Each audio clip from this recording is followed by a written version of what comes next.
మహానుభావులు ఎందరో ఈ దేశంలో జన్మించిండ్రు. వాళ్ళ వంశం మనది, వాళ్ళ వారసత్వం మనది.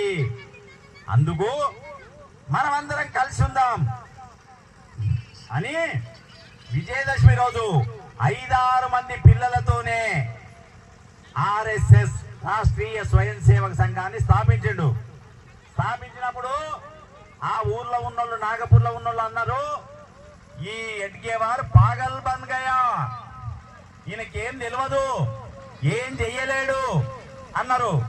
కానీ ఇంతింతై వటుడింతై తానంతై నభో వీధిపైనంతై తోయద మండలాభ్రమున కల్లంతై అట్లా పెరిగినట్టు ఈనాడు ప్రపంచంలో నెంబర్ 1 సంస్థ ఏదయ్యా అంటే ఏది?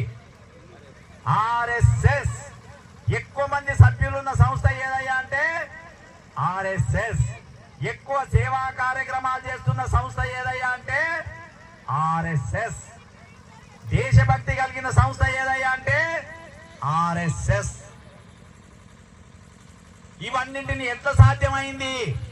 ఎంతో మంది త్యాగం చేస్తే మన ఊరి దాకా, మన వాడ దాకా, మన వీధి దాకా, మన పల్లె దాకా ఈ సంఘం రావడానికి 100 సంవత్సరాలు